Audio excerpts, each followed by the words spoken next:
biggest chair. I feel like I'm on Star Trek. Make it so. See, I've seen Star Trek. I know what they say. We'll bring your wishes true one day. Welcome, everyone. My name is Maya Maricevic. I'm Head of Higher Education and Science here at the British Library. Sorry for slightly late, and thank you very much for waiting patiently. Obviously, there was the incident at the London Bridge, so there was delay in travel, and also our security has gone up the notch, so there was a bit of a queue downstairs.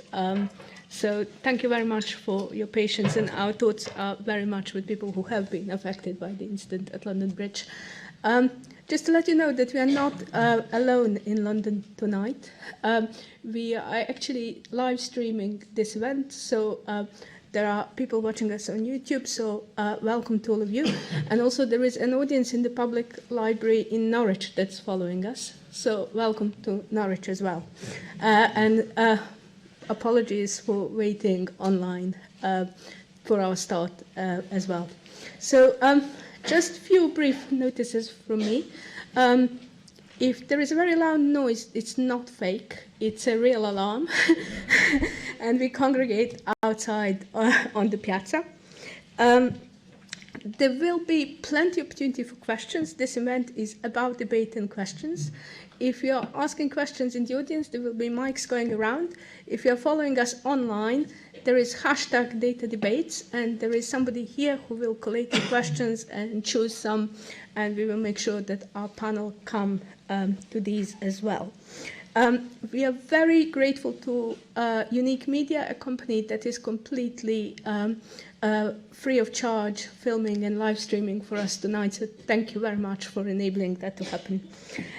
Also not fake news, but there will be a glass of wine for everyone afterwards, and please stay and continue the debate. We love that part because all sorts of new perspectives come through.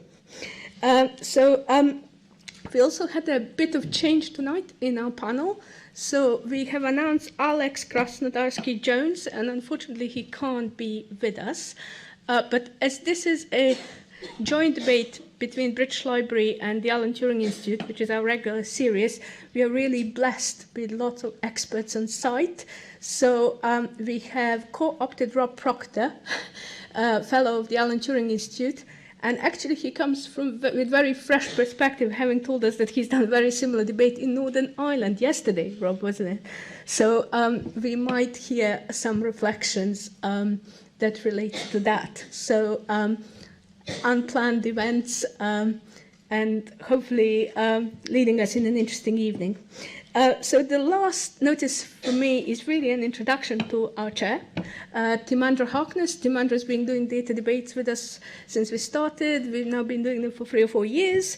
And you might have heard Timandra on Radio 4 on future-proofing or how to disagree. So watch that one because she's really, really good at disagreeing in a proper way. And also there is a fabulous book called Big Data, Does Size Matter? And if you have not seen any of that, I'm sure that after tonight you will be seeking it out. So at this point, I'll hand you over to Timandra. Thank you very much, Maya. Welcome. And good evening, Norwich. If you're watching in Norwich, greetings from London. If you're watching this debate in the future, because it's been recorded, greetings from the past. Greetings from Blade Runner month, because it's November 2019, which is the month in which Blade Runner fictionally takes place. It's a great pleasure to me to be back with all of you and with another great panel for a data debate. I will introduce them shortly. The way we'll run tonight is we have an hour and a half, so we have a great panel, but we've asked them to keep their introductions ridiculously short, 5 minutes each, so that we have a lot of time to make a genuine debate. The clue's in the name. That also means that when we do come out to you, we'll have as much time as possible for you to contribute, both here in the room and from Norwich or online, thanks to the hashtag, which we said before. We will try and take 3 or 4 points at a time so that the panel can respond in a more organic way rather than a question and 4 people answering it. And they don't have to be questions. We don't ask you to pretend you're asking a question. Just make a point. It's a debate. we want to actually get a discussion going here. I am going to cruelly keep the panel to ridiculously short introductions using the yellow and red card scheme. So when they have a minute left, they will get a yellow card. And if they're still talking at 5 minutes, they'll get a red card. They already know this, but I'm telling you because if you start making points from the floor that I feel are going on a bit too long, you will also get a yellow card, and don't make me use a red card on you. That's all I'm saying. So yeah, do wait for the microphone to reach you, unless, of course, you've lied about being here tonight, in which case write your question down, hand it to the person next to you and get them to read it out, or disguise your voice. Either of those is fine. And then, yeah, so hopefully we'll have maximum time for you all to contribute your thoughts and your points of view. So what I'm going to do is introduce all of the panel, and then they will make their introductions one at a time. So first of all, we're going to hear from Rob Proctor, who very kindly stepped in literally at half an hour's notice. Had he not been in the building, he would have escaped. But he very willingly stepped up. I have to say, we hardly had to blackmail him at all. He is a Turing Faculty Fellow and also a Professor of Social Informatics at Warwick University. And he's been doing work on fake news detection and also on how journalists can go about verifying sources from social media, all of which is extremely timely. I mean, really, I suppose we should express our gratitude to politicians of all stripes, first of all, for making this even more topical by calling a general election, which obviously happened since we scheduled it, and secondly, for giving us a lot of material to discuss this evening on all sides. The second panellist we're going to hear from is Yulan, who's a Professor of Computer Science at the University of Warwick. Good showing from Warwick this evening. And her work centres on using statistical models to represent uncertainty. And the research topics include sentiment analysis and opinion mining, so obviously expression of opinions and feelings online, and using social media analytics. We're next going to hear from another Turing Fellow, Bertie Vidgen, who's a researcher on two of the Alan Turing Institute's projects, the Misinformed Citizen, miss in brackets, and hate speech measure and countermeasures. So his main research is focused on detecting and analysing and countering online hate speech using computational social science methods. And then last of all, we're going to hear from Chloe Colliver from ISD Global, where she leads the Digital Analysis Unit. It's a London-based think tank. So heading the programme of research, exploring the tactics and actors and systems involved in the promotion of terrorism, extremism and disinformation online, and designing responses to these kinds of digital threats. So that includes working with national governments to design digital policy regulation. So again, horribly timely, in fact, given today's events. So we're going to hear from them in that order.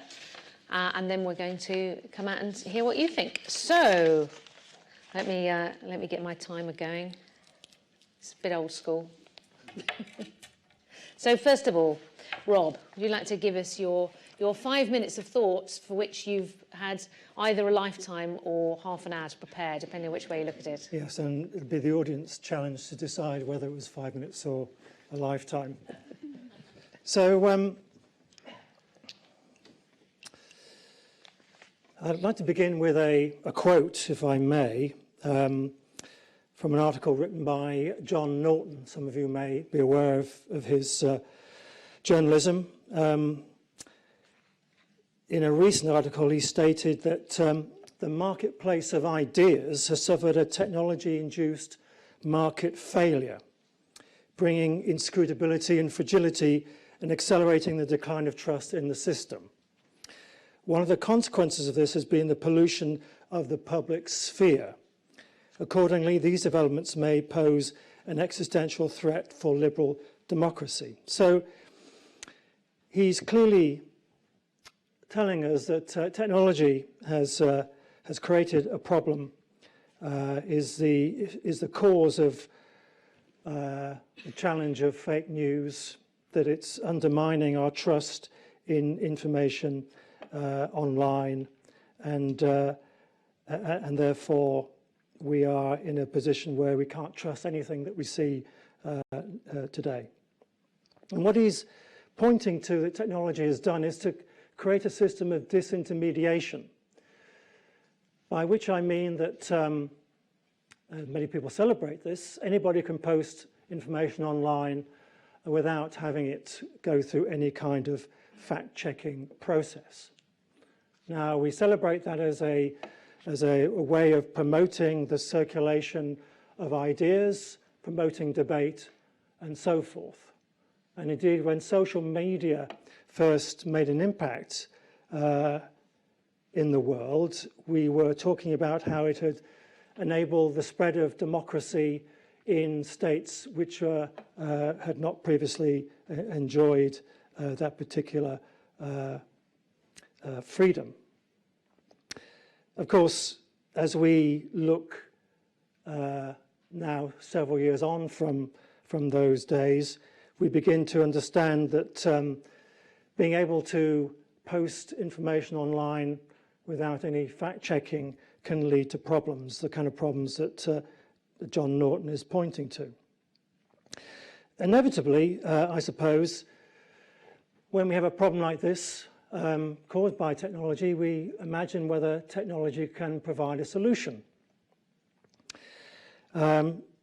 The reach of social media makes it very easy for information to spread quickly.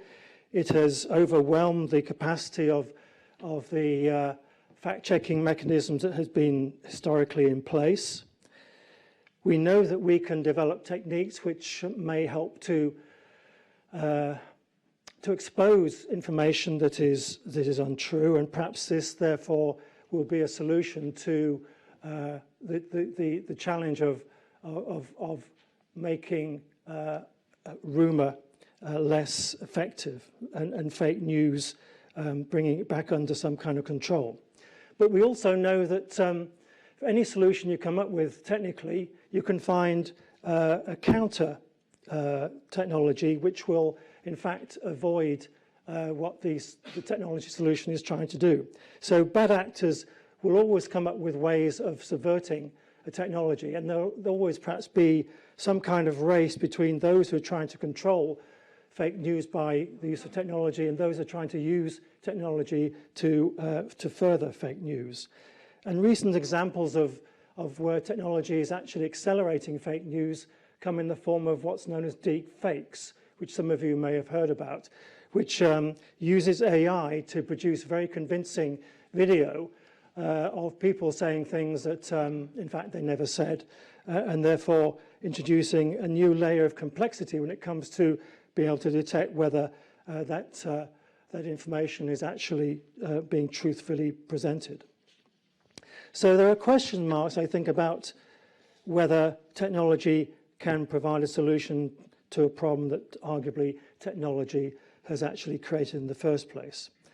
So I would say we need to look further than technology, and we need to, I think, look at fact-checking as a task, as a responsibility that needs to be reinserted into the process of producing news and distributing opinions.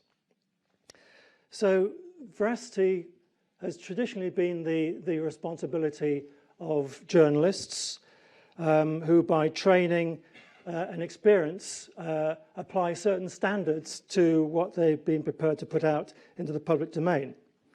The new media landscape, of course, means that journalists are no longer the gatekeepers in this process. So perhaps we need to think about ways in which they can be reinserted, and we can re-intermediate the process of putting information out into the media landscape. And there are already examples of where I think media companies are beginning to accept that this is a responsibility that they need to be able to undertake and discharge. Initially, you may recall Facebook and others have declared that they're not news organizations, they're merely an infrastructure that allows information to pass from one person to another. And they're no more responsible for what that information than, say, is the telephone system. I think they are beginning now to understand that perhaps they cannot excuse their role in the process of fake news distribution. And indeed, we know that governments are now taking steps in order to encourage social media platforms to rethink that position, and indeed they are beginning to do that now, so that Facebook and others are beginning to employ fact checkers in a way which will perhaps help to introduce intermediation into the process of the generation of information and news. So they are now beginning to accept that they have a role as a publisher and the responsibilities that the publisher would need to discharge. And that point is undermined by the recent report by the Department of Communication, Media and Sport. And they are, I think, encouraging tech companies to adopt a more proactive role, perhaps even ultimately through legal liability for the content that they put out into the world. So I think we're looking at a problem which, although it may have been provoked by technology, is socio-technical. And we need socio-technical solutions. We need to encourage social media platforms and other distributors of information to re-examine their role in the process and to accept a responsibility in creating an ecosystem of information which citizens can have some trust and faith in, and therefore they can be guided and make decisions on the basis of information which has some reliability and robustness. And I think we all know in today's complex society, we need information that is trustworthy more than ever. Thank you. Marvellous, thank you, Rob. Not bad for half an hour's prep, hey? It's almost like he knows what he's talking about. There's a great exposition of the problem and some of the proposed solutions, so we'll get to discuss some of them. So, Yulan, are you going to go and use the... You have some visual aids as well, don't you? Right, so I'm going to talk to you about some of the preliminary work we have done using machine learning for this rumour veracity detection in social media. Right, so the rumour, basically like, there's like many different definitions of rumour, right? So one particular definition we use here is actually like, if there's some item of circulating information, but then whose veracity status is yet to be verified, then that's what we call rumour, okay?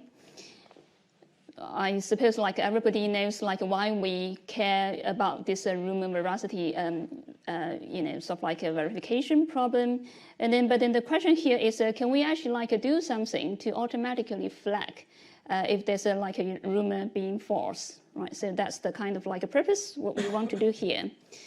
Now, so we have this kind of like data set up here. So given some original tweet, right, so we have yet to verify its veracity.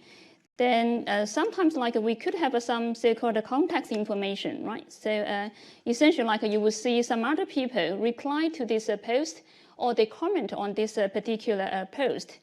You could also see like there's some people either raise their sort of like concern about this particular tweet, right? So they might say something to deny it. So basically like this particular tweet is false, or there's like people actually query about this the veracity of this particular tweet, or some other people simply comment on this sort of like a tweet. So essentially, like, we could frame it as a kind of a two-stage processing. So in the first stage, we try to do this so-called stance classification of the comments. Essentially, we want to classify the user comment into one of the four categories. So either the comment support this veracity of this original tweet, rumor, or they denied the veracity of the rumor, or they raise their queries, or they simply just comment on the original tweet, right, without expressing their stance. So once we have these stance labels for the comments from the user comments, then we can combine this so-called user comments contextual information to train another machine learning model to do this Rumour veracity classification. So classify this particular tweet into either true, false, or unverified. Okay. Now we have done some preliminary experiments on the SAM eval data, so basically some kind of like Twitter data. So we look into both the Reddit data and also Twitter data. And basically like for each original tweet, we collect all the user comments and then kind of annotate those user comments with the label here. So like one of these 4 stance classes. And then for the second stage, then we also do kind of like labeling. So for each original tweet, we label it as either true, false, or unverified. So you can see that the annotated data we have here is pretty small, right? So because of this expensive human annotation process. Now for the first stage, to classify the user comments, now what we can do is we could create this so-called conversation tree, right? So if there's some source tweet posted, then we collect all the other users' comments on this particular tweet, and then we will end up with this conversation tree. If we take one of the branch from this conversation tree, then we would have this sequence of user comments, right? So we can fit into some kind of a neural network architecture to tell us the final class of this particular user comment. But the performance we got is actually quite low. So we only obtained 0.46 in terms of some accuracy evaluation metric. So that's the first stage, to classify the user comment into one of these 4 stance classes. Now in the second stage, so once we have the user comments stance labels, then we combine it with some of the other user meta information relating to the original tweet. And then again, we train some neural network model to tell us the final class label of this particular tweet. So whether this tweet is false, true, or unverified. And again, the performance is quite low. So you can see how difficult the problem is to train some machine learning model to do this automatically, veracity verification on the tweet data. Now, there are some limitations here. So you can see that we rely on some annotations to train our machine learning model. And then this annotation basically would be very expensive, rely on heavy manual effort. So can we have a certain way to automatically detect the stance of the user comments without relying on these human annotations? Now, on the other hand, the data we use, they are event specific. So usually all these kind of tweets, they relating to some specific real world event. So the model trained on that particular data basically would be very difficult to be generalized to some other unseen events in the future. So we raised 2 different questions, whether we can automatically extract the events from the tweets without relying on any annotations, and to identify the key claims made on those tweet clusters, and then to do the kind of tracking. Now another thing is whether we could gather some external evidences for this Rumour veracity classification. So next I'll just tell you some of our work towards this kind of direction. So the first thing we did is whether we could do this automatic detection of stance of comments without relying on any annotations. Now again, given this Twitter conversation, so here we see, we show 4 different kinds of messages. So each message, they cover some topics. And then we also have this statement, comment, question, and agreement. So those are the human label, just to show you, they basically denote how user frame their kind of message, right? So basically the 2 things, one is a topic, the other one is how user say about it, and then usually we call it discourse.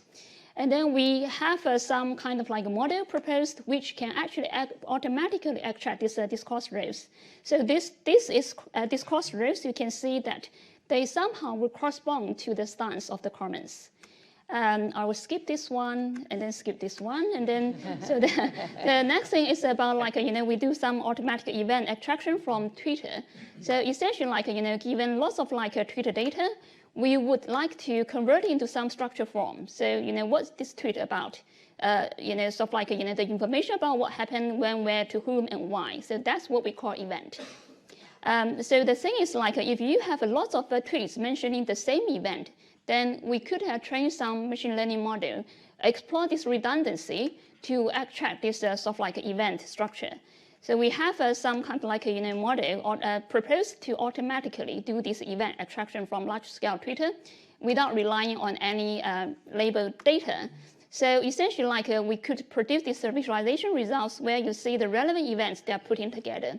So essentially, like we do this automatically tweet clustering. So this is just another more recent approach, which we show like there's 10 different events, and then they kind of like denoted by different color from Twitter data sets and also from news article data set.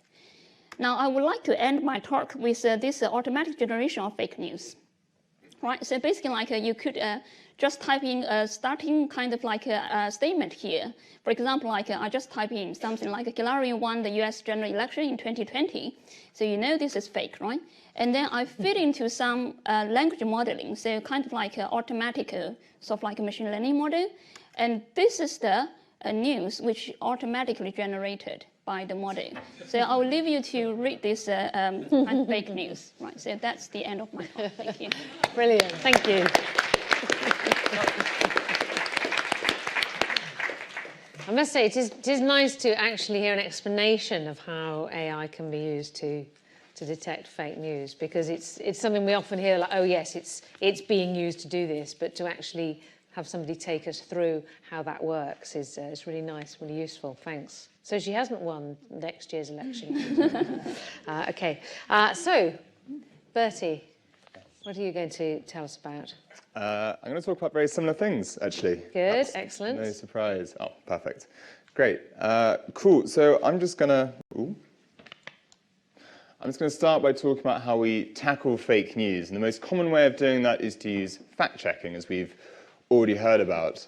And what we do there is we take bits of content which we think are amenable to being checked empirically, and we have people who can do that. So expert fact-checkers, organizations, often using a combination of their own expertise and computational tools. But of course, it's incredibly controversial. So I'm sure no one's missed Fact Check UK, which is the short-lived fact-checking service from the Conservative Party last week, which lasted a couple of hours. And then it went away again, which was very strange. But it is a very difficult thing to do, and it's always very politically sensitive. Nonetheless, it seems to make sense. If we want to get rid of fake news, we should check facts. We should try and use evidence to deal with that problem.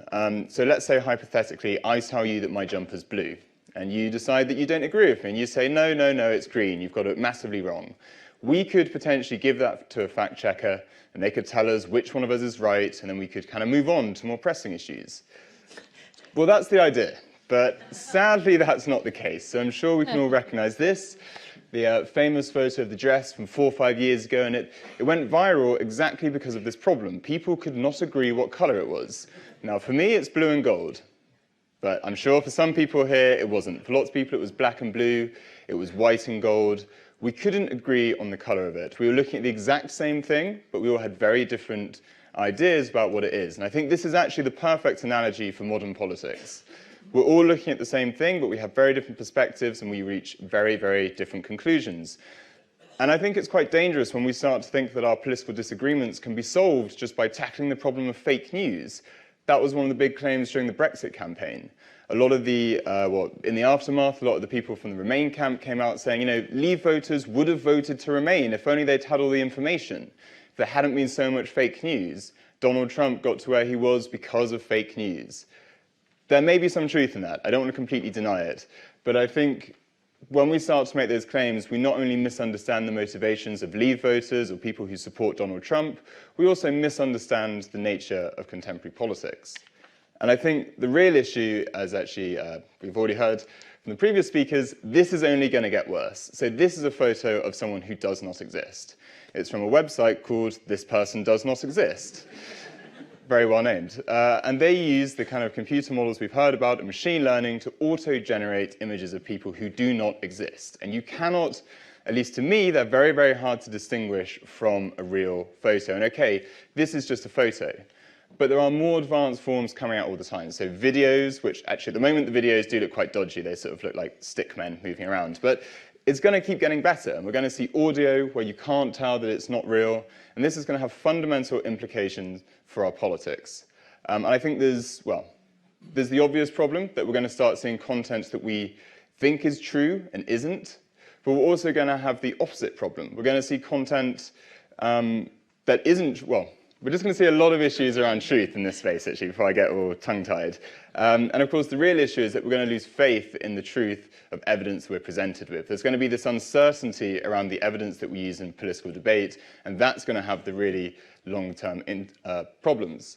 And of course, this has been going on for a long time. If you look back at the Russian Revolution in the 1920s, Stalin came along with basically a little eraser, and he rubbed out Lenin from every photo doing anything impressive ever.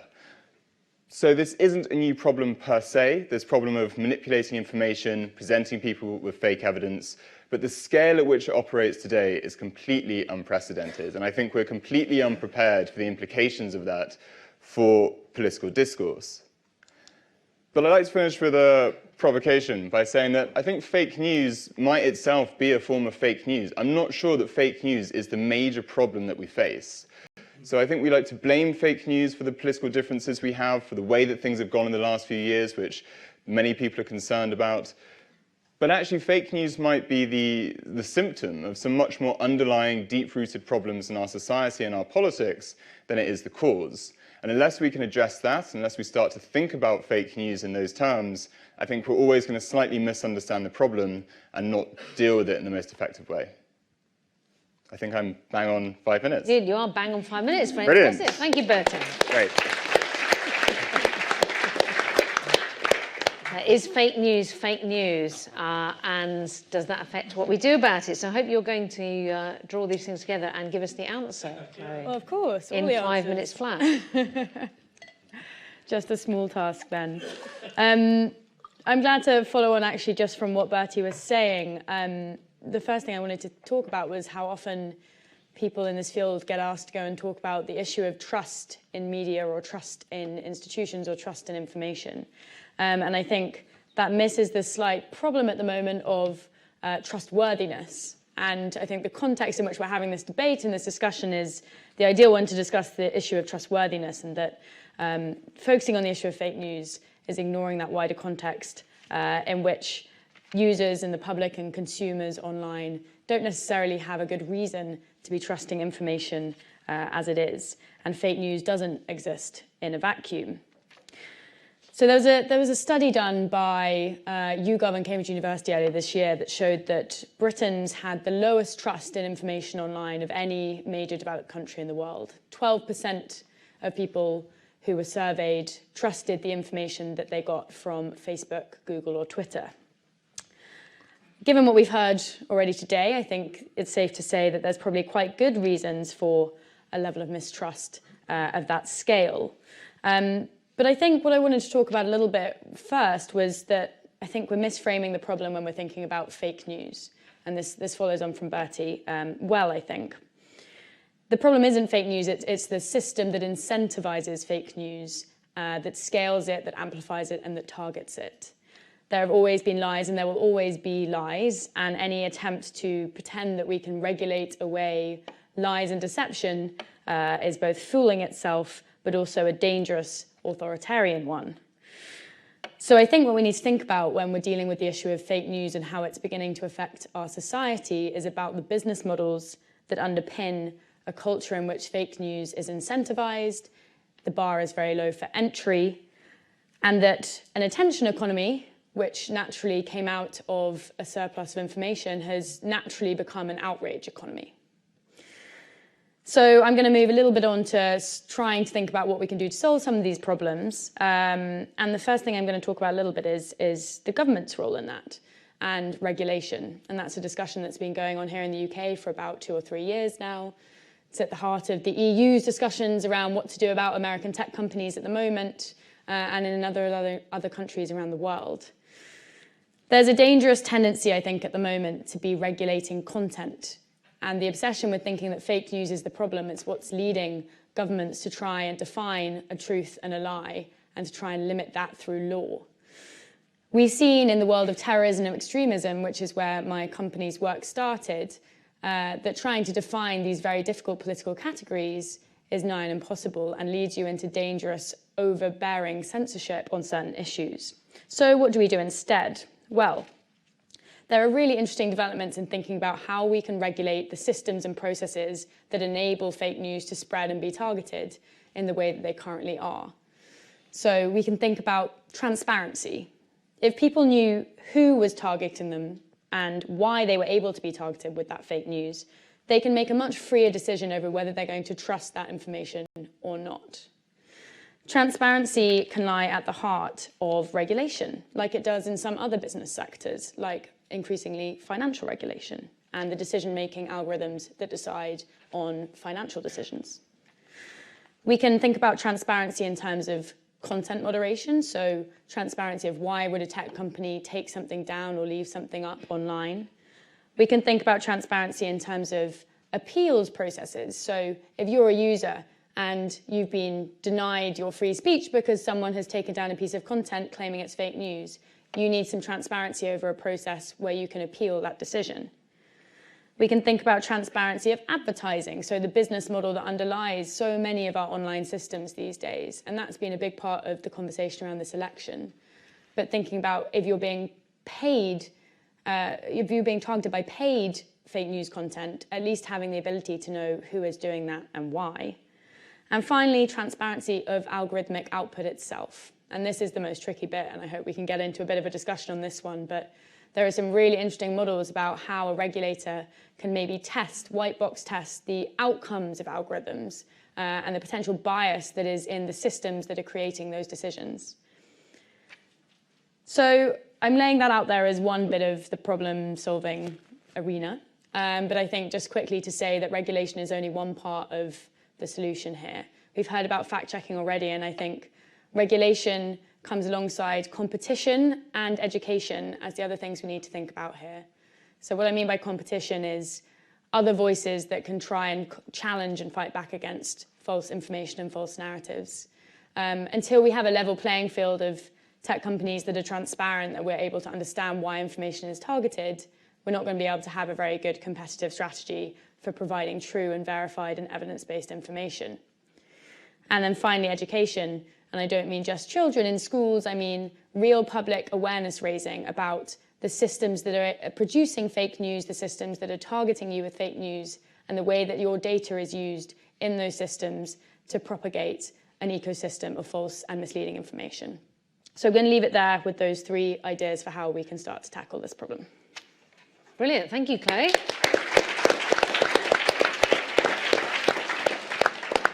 Well, panel, I think you've done a marvellous job of taking us right through from, if you like, the start of the problem through different ways of looking at the problem and indeed potential solutions, but not in any easy way. So I think you've given us plenty to start from, to discuss. Do feel free to ask questions because we have absolutely fantastic range and depth of expertise on the platform, but feel equally free to express your thoughts. We've had some really difficult questions here raised, I think, about what we do about misinformation, disinformation online, especially that may have been put out there deliberately in order to manipulate us about important things. And I mean, you've all been quite circumspect talking about specific things, apart from the pop-up fact check the Twitter account. But I think that there is a lot to talk about that's going on at the moment. Lots of things in the election campaign that you might not call exactly fake news, but you might not call reliable and truthful information either. And the question about, is that something that we'd want to regulate? And if so, who gets to regulate it? Given that sometimes it's politicians we're looking at. So I'm going to come out. Now, I would ask you one thing. Don't be shy, because we have around 45 minutes left. What I don't want is that you all sit there very quietly for the first half an hour, and then in the last 50 minutes, you all want to say something, well, we don't have time to fit you in. This goes for you in Norwich as well, by the way. All right, if you've got questions, get your thumbs going now, and we'll try and get as many people in as possible, because I don't want to reach the end and say, sorry, I didn't have time for anybody. So let's see, hands. Oh, good, you see, hands going. Okay, so we've got somebody down the front, we've got somebody up there. Have we got 2 microphones? Maybe we could do one there and get the other one to the front row next, and then we'll work around. Okay, go for it. Hi, thank you. So I just wanted to sort of expand the debate to a different type of problem, because I think so far we're only discussing the realm of politics and maybe Twitter comments and so on and so forth. To bring an example from India, where WhatsApp forwards are used to spread misinformation about people that they might be child abductors, and specifically with photos of those people, has led to mob lynchings and like deaths of a lot of people. So and the solutions that we have seen, for example, a machine learning model to detect if a tweet is genuine or not, clearly would not apply in that model. Plus, there would not be enough time to verify that information, because all of these messages spread virally, and within a matter of hours, someone is either dead or injured grievously. So, do you think, first of all, a broader question, are there solutions being discussed or designed to tackle these kind of cases where the response time needs to be really high and we can't wait for data to be collected? And secondly, should it be a punishable offense to spread misinformation on the digital platform, which of course we do not have a counterpart in the physical space, because I can go about the streets shouting lies, but I wouldn't be sent to jail for that. But should we do that for the digital world, is the second question. Good point. You might be, actually, if you went around the street saying this person is a child abductor. I think Elon Musk is on trial for pretty much that right now. But I think you're right. I think the spreading private messages through online networks is another level of problem, because by their nature they're private and yet they have a very real public impact. So very good question. So you have the microphone, and other people, if you put your hands up again, and then we'll get the microphone. Okay, perfect. So yeah, you go. I'll come on to a question, just a comment, which is it's fine dealing with assertions that are obviously wrong. I think Donald Trump, for example. What about facts? I can select facts to my advantage. The facts might be correct. They may not give the whole truth. And when it comes to something like, will the 32-hour week cause problems, opinion, trickle-down effect, come onto it? And looking at full fact, they're very good, but actually dealing with some of the manifesto, they are struggling a little bit, and basically saying, yes, well, it could be right, but we're not entirely sure about that. My question is really Chloe's point about education. I mean, I think education must be the answer, but then I think, how do you do it? Is it going to work? And the really question to everyone is, do you think the young, and well, I know 50% are going to university, 50% aren't, do they know how to deal with it? To me, it's worrying they're getting their information from news feeds. That seems dangerous, but maybe that's what they want. Maybe it's okay. Maybe they know how to deal with it.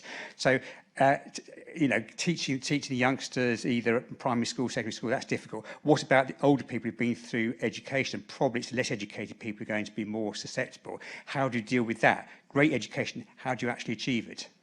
Okay, good point. How do you actually do it? So, Marvus, if you'd like to get that microphone to there, and you've got a microphone, off you go. Is it me? Yes, it is you. Oh, yes. Oh, okay. I wonder why we've left our adult selves who've been on the planet for centuries behind when we try and talk about these issues. I mean, we're sitting in the British Library, where I'm fortunate, as somebody who's been a journalist for most of my life, to have gained a great deal of my information from. And as regards sources, I'm trying to bring ideas together. As a journalist, I wouldn't get my information from The Sun. That's me personally, and I wouldn't believe, for me personally, that anything I read in there had value. I would go somewhere else for that. So in all of this argument about technology, which I use, it seems that we have the cart leading the horse all the way through. Because when we come to education, we've got a firm like Amazon, which is using its social responsibility budget to give children in McDonald's devices from which they can read one of Amazon's top-rated books, which does not relate to what the Sunday Times top rated would be, or what children's publishers have published as being books that children can read. So what am I saying, really? It's that education is vital, but we were there before, and we came here to a situation where we don't know what we're doing with a stream of technologies that have monetized us and made us less helpful than we were before. And this gentleman's point here is so poignant.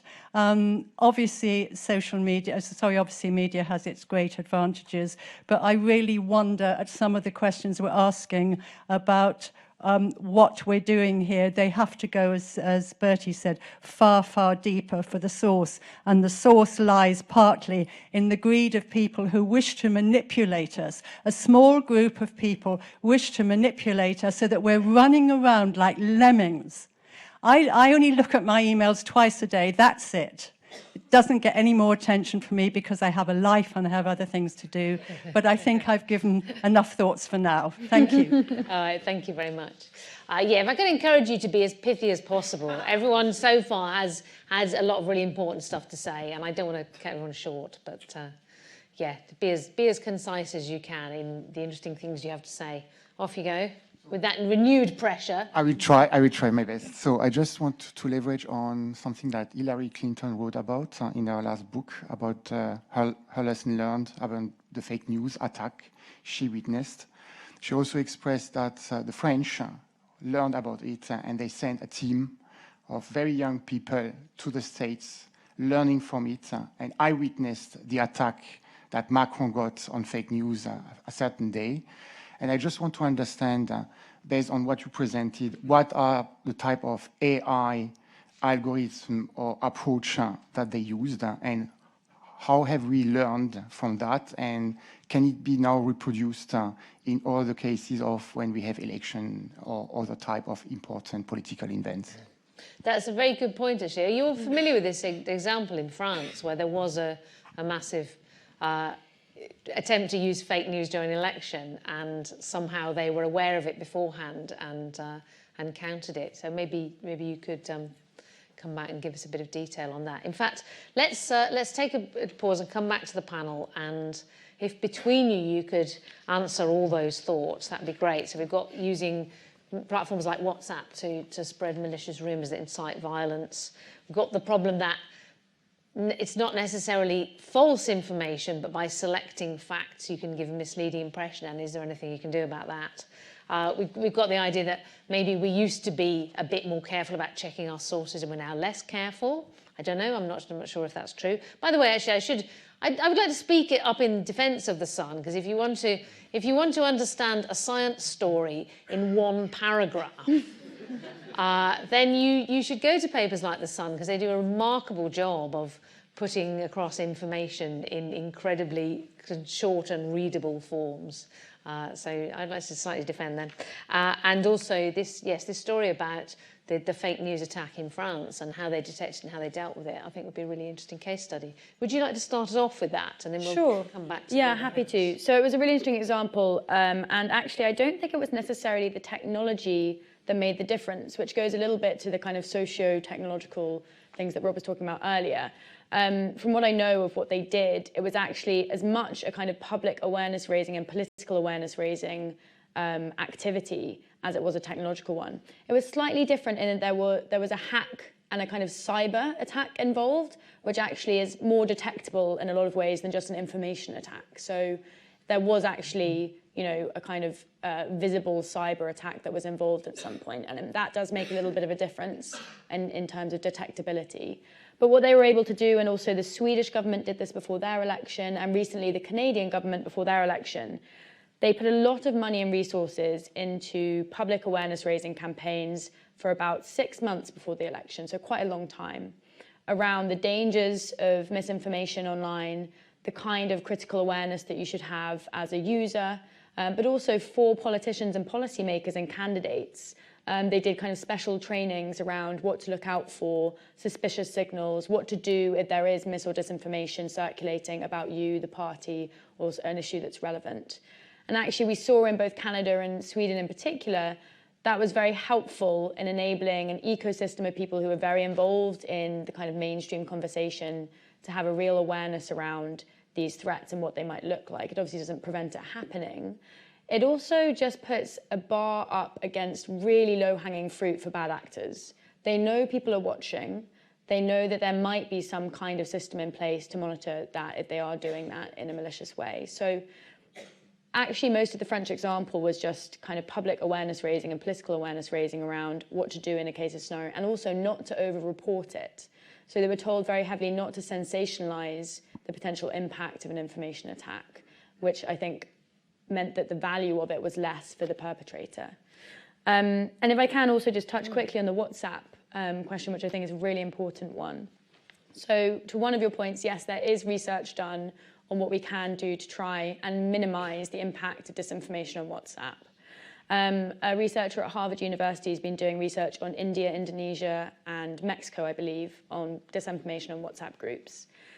During his research in India, WhatsApp made a change to both the group number and the forwarding capabilities in groups. And he said that it changed the spread and the speed of the spread of disinformation by an order of magnitude. So I think we can see that there are policy and product tweaks that can be made to at least minimize the potential violent impact and non-violent impact of that disinformation. But how do we incentivize them to do that? And I think the question then becomes, for those platforms that have made a choice to be encrypted, they also do have to face up to the fact that they are increasing risk in some ways. And I know that the UK government in their regulation proposals are looking at how to deal with that question and how a company that can't look at the data itself is meant to assess how risky that is and what processes they can put in place to try and minimize that risk as much as possible. I don't think that we should be making disinformation illegal. I think that that's offline or online goes very close to the Chinese and Russian models we're seeing at the moment, and that's not going to help a liberal society to flourish. But I do think that the regulation could be put in place to minimize risk. Lovely, thank you. Who else wants to come in? Yeah? I have something quite similar to say to that, actually. So, yeah, around this issue of how should we tackle online misinformation and fake news, and whether we should perhaps criminalize it or do something in the law. I mean, I think that's a really mistaken approach to tackling this problem. And I think it's because when we talk about misinformation or fake news, we need to talk about what the problem is that creates. And often it's a problem because misinformation can be used to manipulate electoral outcomes, or that's the idea. Or it can be used as a way of spreading hate speech, or it can do something which has a tangible harm. But untruths in themselves are not necessarily a problem. So I could go on social media and set up accounts across all the big platforms, and I could start spreading lies just for the fun of it. I could make things up. I could say, like underneath my bed, there's a pink elephant who wheezes champagne and poos gold. And that's fine, there's nothing wrong with that. That in itself is not a problem. The problem comes when I want to do something which might cause someone harm or manipulate an outcome or have some other effect. And I think this comes to what you were talking as well about. We want there to be some computational solution to this problem. But I think the problem isn't fake news. The problem is what fake news leads to and what fake news comes from. And I think we need to think about ways of tackling those problems and sort of maybe recognize that misinformation or fake news is just one part of that picture. Anything you'd like to come in on, Yulan? Yeah, so I certainly agree what Chloe and also Bertie said about this the the way in which we should take in more appropriately to tackle this problem. I was also thinking, nowadays with this AI technology employed by all the social media platforms, they have a kind of a privilege to collect lots of personal data, right? And because of this personal data they collected, then they can actually do much better kind of a job in doing this recommendation or to push some of the information or some news which you actually have a strong interest in seeing these things.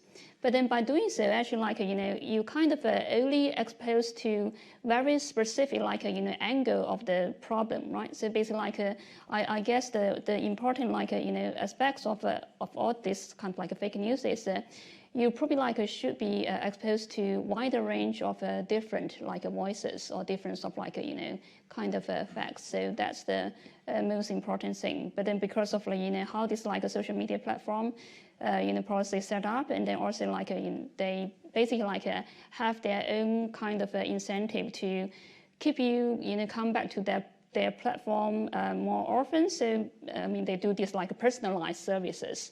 But because of that, I mean, like basically also kind of limit your sort of like exposure to more wider, kind of angles of different aspects of the events. So I think that's also another problem, basically. Rob? Yeah, I think the WhatsApp example is particularly interesting, and Chloe's remarks about how some technical tweaks have helped to mitigate what has seemed to be perhaps a growing problem in the way that that particular technology is used. I think one might speculate that the reason people are turning to WhatsApp and using it perhaps in ways that weren't initially envisaged is because they now know that if they put out such thoughts in open fora, then they will attract the attention of the authorities and so forth. And so they're seeking environments where they can do this in privacy. And I think that makes us then think about how we, our social values and whether privacy should be the priority over perhaps for example, accountability. Accountability is an important relationship that we have to, I think, discharge with our fellow citizens. And what privacy does is it enables us to escape being accountable. And I think certainly the examples that the gentleman mentioned, reveal how accountability is being denied because privacy is being seen as being more important than being accountable. The other thing I just wanted to pick up on is, I think Bertie very rightly said that there's something going on in the world which is beyond fake news as such. You can't explain why it's become so commonplace. We are living in times politically that are very interesting, shall we say, distinct from the politics that people have known in past generations. And you might say that perhaps one of the measures that we need to take in order to fix the problem of fake news is to fix politics. That the political system is broken, and that is why people are now showing so much lack of faith in sources of information that they associate with the political system, and therefore they're turning towards sources that claim to be independent of the political system and to speak, for the true feelings of people. So I think besides reforming and bringing in measures that will help to manage the problem of fake news, we have to also think very carefully about how we reform politics and take away perhaps people's inclination then to mistrust what they hear from sources that they once upon used to trust. There you are, you see. You come here and get everything from neural networks to let's overthrow the political system and start and replace it with a new one. Never let it be said we don't cover the full range of issues in these debates. And now we've got some more time to come out to you for your thoughts. So I did see this hand right at the start, so if we could... I'm sorry, I know you're right at the opposite end from the microphone. This right over this corner, this guy had his hand up before, and you had your hand up before. So let's start with you, and then when we get the microphone to you, and then we'll work backwards. Off you go. Thanks. I think that social media have changed our idea of what news is. It's now no longer just celebrity news like the tabloids had before. It's not only politics. It's now very, very personal news that is news. And so I think people are faced with this information overload. There's so much news coming in all the time, and our brains are also not made for this constant data flow. So I was just wondering, you know, and also mental health problems are on the rise because people feel overwhelmed. Some people no longer engage with news or politics because they feel overwhelmed. So I was wondering if we perhaps need to look more at how to prioritize certain issues and events, and how that's also being done on the wider social political platforms. Which events are we actually talking about, and which can we perhaps manage? Because otherwise, if we feel there's too much, then as we all know, then we feel we can't do anything, and that leads to paralysis. So I think we need to perhaps redefine what we see as news. Yeah. Interesting. So slightly coming back to Rob's thought about bring back intermediation. Yeah. And okay, really interesting. Thanks. So you have the microphone. And then we'll keep your hands up and we'll get the microphone around. Okay, yeah? Okay, great. First, thank you very much for your presentations. As a doctoral candidate in AI applications for the public sector, this is an issue very dear to my heart.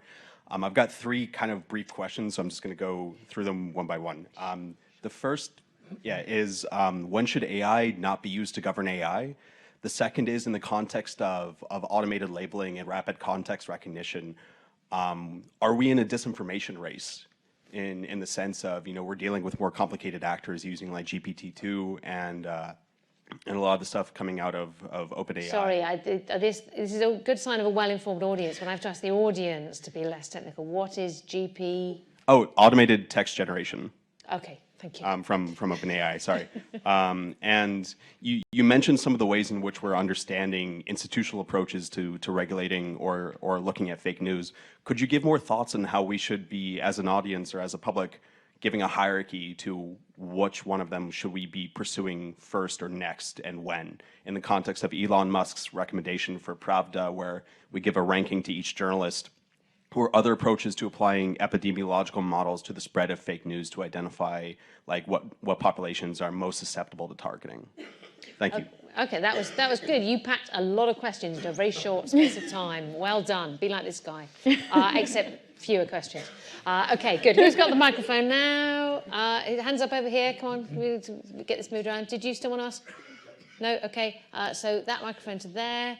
Who's over this side? Okay, so we'd like to get that microphone to there. That lady there, and then we'll do you first because you've got the mic, and then we'll come to you. Okay, it feels like a very lowbrow question after that one, but I sometimes go on the Yahoo website. I've got a very old email address there, and I sometimes look at the stories, click on the comments, and I've noticed people seem to be very similar views. What I'm just interested in is, do people of particular views congregate on Yahoo, or are these nasty, robots of some sort? I find the comments extremely illiberal, and there are lots of thumbs up for what I find unpleasant comments. I'm just really curious about platforms. Do they attract, or is that just a reflection of people who are out there sort of commenting? So is it particular platforms attract different views? I wonder, because is that just what all comments are like? I mean, there is a rule of thumb that says just never read the comments. I know that, and I know I shouldn't because it says my blood And I always pressure struggle with up, that because it's like, on the one hand, I'm all about public debate. On the other hand, you go, is that a debate though? Is that just an angry person in their bedroom? So I'd be ready to hear your thoughts on this. Excellent, good, thank you. And you have the microphone now. So in terms of the trust issue that we raised before, I would personally argue that it's probably deeper rooted than just trust. So why is there this lack of trust either with politicians or even within the general public? So is it like a vicious cycle? So is fake news allowing people to be less trustworthy of either journalists or politicians or anyone? And then therefore that just keeps perpetuating this idea of, should I be trusting whoever is giving me this news? And if so, why? And if so, why not? And I was just wondering if that's rooted deeper within society rather than just this idea of trust.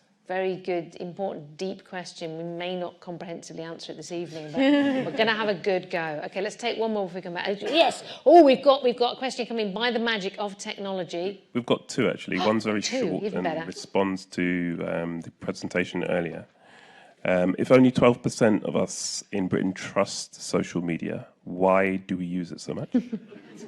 That's a really good question. Whoever that is with that question. And the second one is a little bit more detailed. How can social media platforms like Facebook and Twitter make it easier for users to report fake news? Experiences of attempting to report anything, I think, have not been positive. ... Well, very good and specific question. So again, thank you, whoever you are. If the platforms are so keen to do something about it, how can they make it easier for... I mean, essentially, if we're the ones reading this stuff and going, no, that's wrong, surely it should be easy for us to play our part in policing. Okay, well, there's loads of stuff has come in now, thanks to the guy asking basically us to give him his entire doctoral thesis. From, I don't think we hadn't spotted that, to the much more down-to-earth questions, and two really good questions come in remotely. So who would like to start? If between you can address everything, that'd be great, but don't all try to answer everything or we'll be here till midnight. Who'd like to kick off? I think I probably will start one of your questions relating to, you mentioned this GPT stuff, right? So whether this kind of like AI technology actually like complicated this problem, right? So make it like, automatic detection of fake news even more difficult. I think so. I mean, certainly. So I guess you have seen like the automatic generator in fake news from my slides, and also like a deep fake kind of example from Bertie's slide, right? So obviously, those like AI tools, when they develop, they can also use for malicious purpose, right? So not just like for use for any like legitimate kind of a purpose. But then, I mean, obviously, like there has already been some work to try to tackle this problem. I believe like a deepfake, they actually like also release their data set. So to enable like, researchers or people to create a better machine learning model to actually to be able to detect those kind of, sort of like manipulated or created, kind of videos. And then in terms of GPT-2, I mean, obviously like it can generate very coherent kind of a text. However, I mean, we have done some experiments using GPT-2. I mean, at that time, we actually like want to do this automatic response generation in responding to patient reviews. And then the kind of like things we discover is although GPT-2 can generate, sort of like a very coherent text, it actually like kind of, generates some off topics. So not sort of directly responding what we actually expect to see. So there is still some limitation with these models, which means like it will make it possible for us to train some other machine learning model to actually to detect whether this kind of like text generator by journalists or by human being, or actually like text generated by machine. So I mean, obviously like there is a risk, but then there's also opportunity provided by this more advanced like AI techniques. And I guess this is how we actually like keep in advancing these AI techniques to be able to do sort of like good things for the human being. Can I push back a little bit on the idea of a disinformation arms race a bit? I think there are some very highly resourced actors in the world, like states, who probably are looking into that kind of development of technology. But as someone who looks at disinformation every day on the internet and at the moment is embroiled in the lovely job of looking at the UK elections disinformation ecosystem, the bar is still really low. And what we see most is not kind of lots and lots of outright false content, but actually the misrepresentation of communities, misrepresentation of popularity, so making things seem more popular than they are. Is this a Lib Dems bar chart point? Well, they did do that a little bit, didn't they? And misrepresentation of identity, so kind of sock puppet accounts in communities. And often it's not outrageous content, it's not even hateful, it's not false. They're embedded there for a long time just to kind of slowly push different communities into a more extreme version of themselves. And I think that's a really successful tactic when you have societies that are quite divided. I don't think you need deep fakes and massively sophisticated technology to create false news. I think you have very easy ways of trying to manipulate audiences through deception, which don't require that. I'll quickly answer the online question that we got about the 12% of people who trust news. Great question. I'd say 3 things for the reason that we still use these platforms. One is addiction, and they are built to be addictive. One is monopolies. We don't have any other options for online services. And one is convenience. I still use Uber. I know Uber has a pretty bad track record with how it treats its workers, how it treats user data, but I choose it for convenience's sake. So I think those are probably the 3 buzzwords there. And also, I mean, is it not fair to say that one of the things social media does very well is connect us to each other, and that even though we may not trust the news content that we read, we like to be in touch with other human beings, either people we know in the real world or people we don't know in the real world, but we strike up human contact with. Yes, many positives to social media. Let's not just focus on the negatives, but that human connection part can be important. Yeah. Okay, so if you two could answer all the other questions in about 2 minutes each, so we have time for more, that'd be great. Well, I'll just say one remark. We don't have to use these platforms. I think a lot of people, for example, are reported anyway, this might be fake news, but reported to have left Facebook, although that apparently isn't as easy as it sounds. At least ignore it anyway when it tries to lure you back in. So we all have choices, and if we don't believe in the value proposition, and indeed the company ethos, then we have a choice to depart and perhaps take our interests and revenue, in effect, elsewhere. So I think we should bear that in mind. I also think that it's worth mentioning here this moment some studies of disinformation campaigns, and I'm thinking about the studies of the so-called Internet Research Agency, or IRA, which is believed to be strongly associated with the Russian government. And it's interesting that studies of the posts that have been identified with IRA accounts reveal that they're not simply in the business of trying to disseminate falsehoods. If you look in detail about what activities they are performing, they actually get involved in both sides of debates and seem, in fact, perhaps more credible sort of analysis of what they're doing is they're just trying to sow confusion so that people don't know what to believe anymore. And that perhaps is the real threat of misinformation. It's not that you necessarily think one version of the truth is more reliable than another, but you simply don't think there's any reliable information out there. And I think that in effect really represents a bigger threat to society than simple misinformation.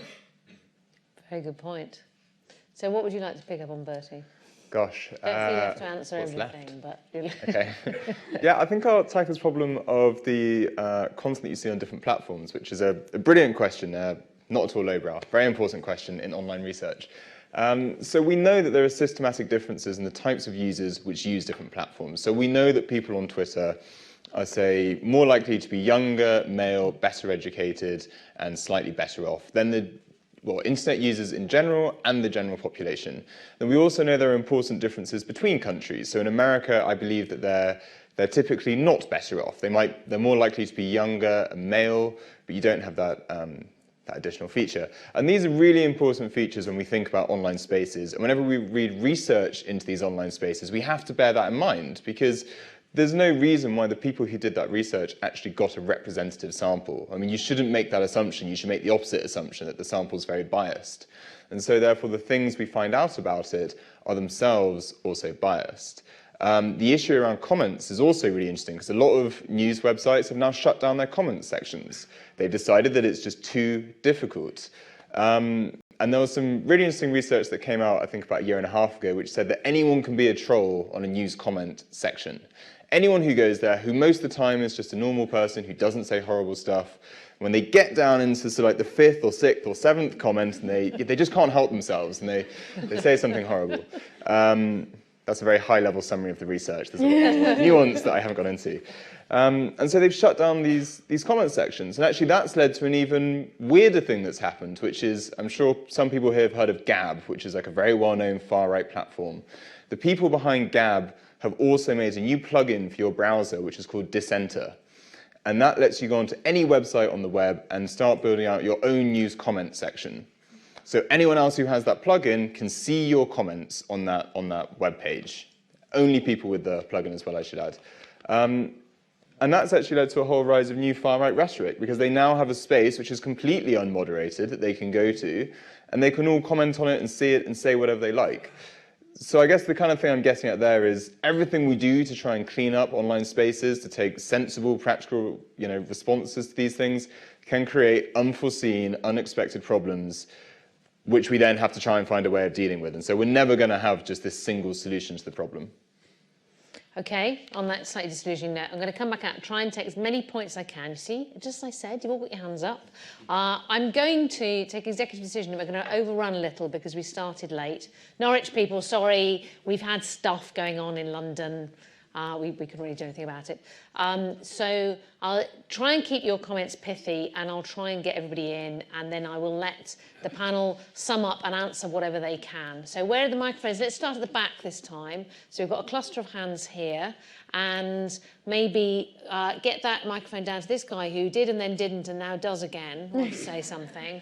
But so who's got the microphone there? Okay, yeah, good. Hi, thank you. A couple of people on the panel have spoken about the ultimate need is to reform the political system, given that politicians probably don't want to do that and will ask media or social media to reform themselves before they get to themselves. What does the panel think that regulation could look like? Is it some kind of tax on the social media companies and that money is put into editorial control, verification of user accounts, or what have you? So very interested in the panel's thoughts on what regulation would look like. Brilliant and very concise, thank you. So you go, and then if you'd like to get that microphone to the next person by the aisle there. Yeah. Coincidentally, that was almost exactly the same topic I was going to ask. I was going to ask... All right, you can let him finish his sentence.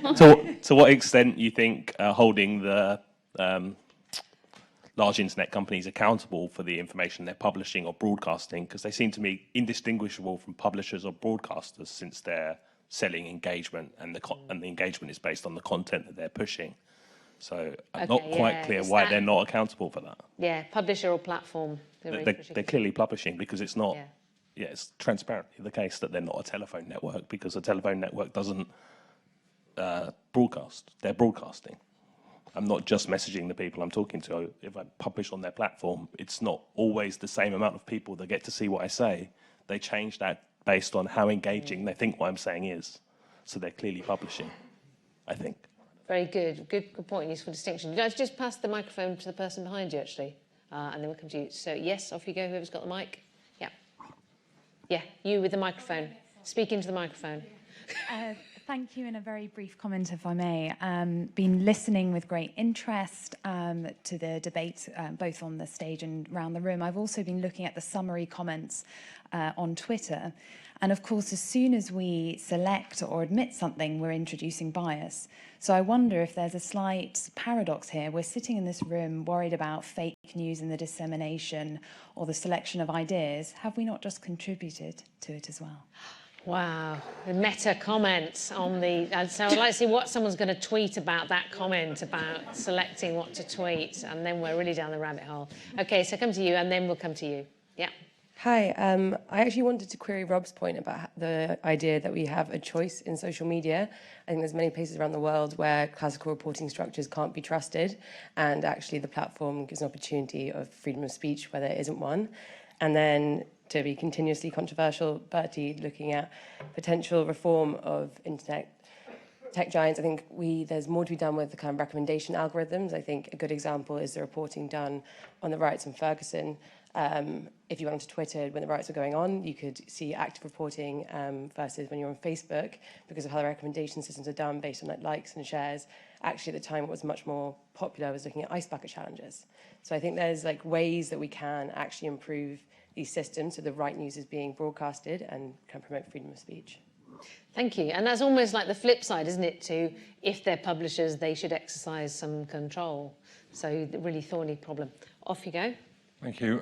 Some of the worst lies on the web are made possible simply because people can post them anonymously, as is also the case of some of the worst threats to women MPs. So I wondered, is this issue of posting things anonymously, is that a stable door that's impossible to close, or has any serious work been done on that? Okay, anonymity, another constant and thorny problem, because for some people it's a defence that they need, and some people it's a defence, as you say, to do terrible things. Okay, so last comments, like hands up, anyone else that wants to speak? Oh God, there's loads of you. Okay, so microphones are there. Keep your hands up so we can get the microphones around quickly. Can you get it over to there, that one there? That hand to there? Oh, sorry, there's a guy right by you. Okay, so who's got the mic here? Yes, off you go. Hi. Thank you for the discussion. I'll be very concise. We've talked a lot about politics-related fake news, but I was wondering what was the panel's views on health-related fake news, because we've mentioned, I think Bertie mentioned that we can always have a perspective on what's the truth and what's not, and in health, because it's so dynamic, we're always evolving and we can't just eradicate some beliefs in traditional medicine and in whatever. So, yeah, I wondered about that. Very, very good point. So, for example, people say vaccination is dangerous, or horribly topical. I think some health workers have just been murdered in Africa who were trying to deal with Ebola because there's a conspiracy theory about that. Okay, good. So who's got the microphone there? Off you go. Hi. Everybody else, hands back up if you want to speak. Go on. Yeah, you go.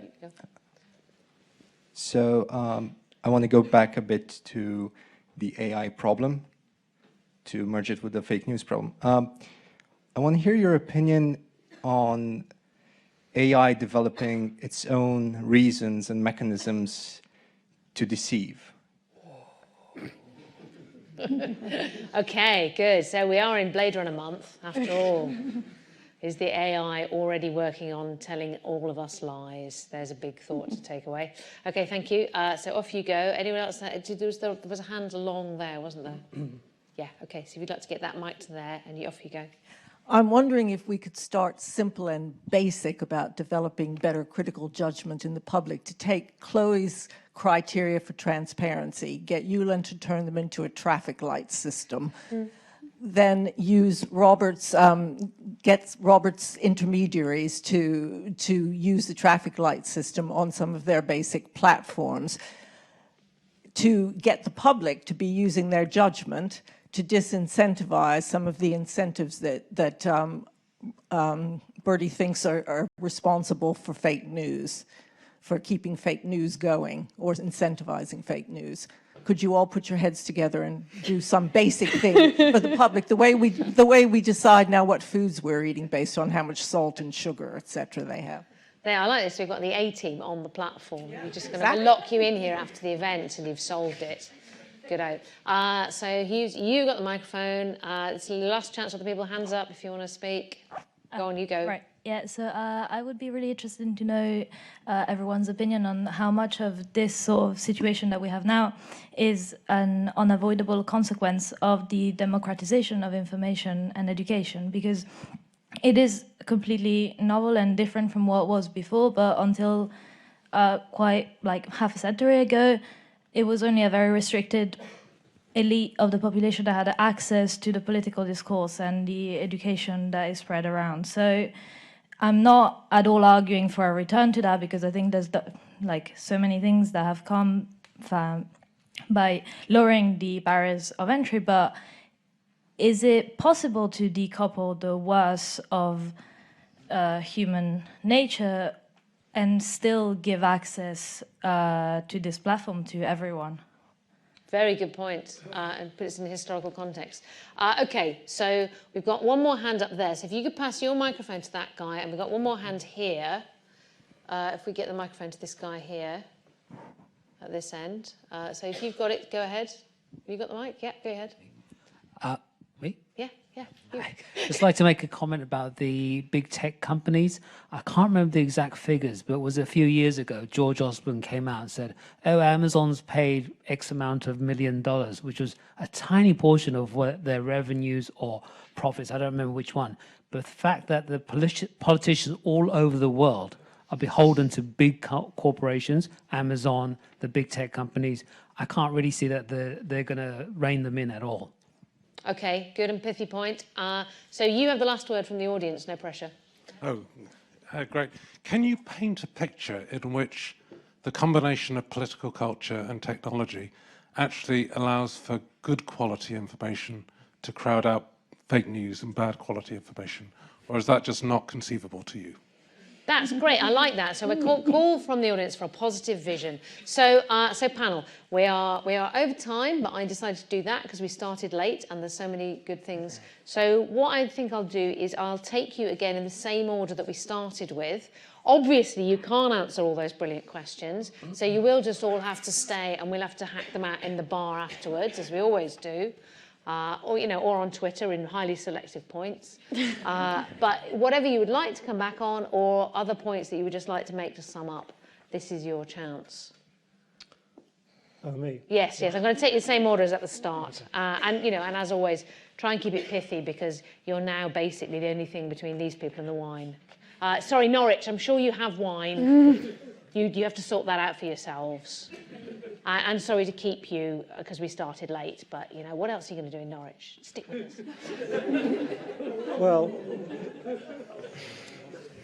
so I'd like to comment on regulation and accountability.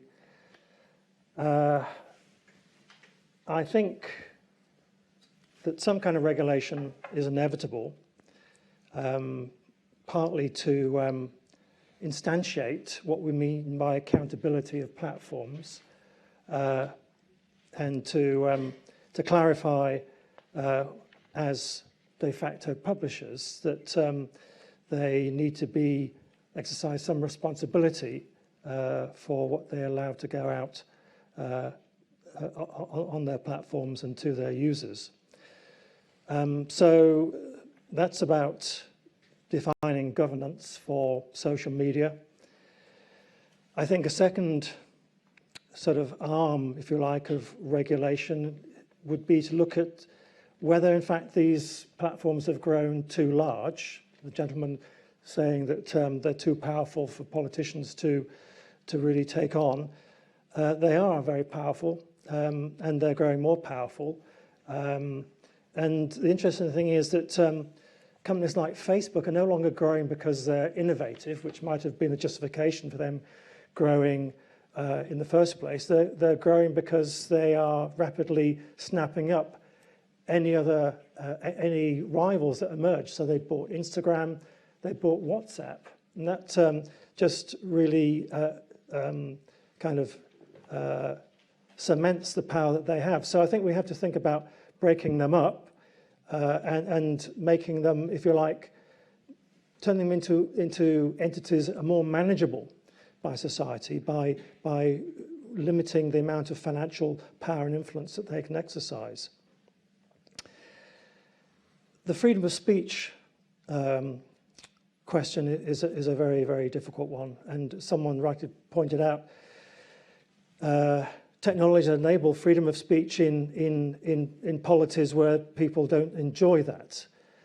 On the other hand, freedom of speech in those where we're more accustomed to it and we think of ourselves living in a free society is actually undermining that free society, arguably.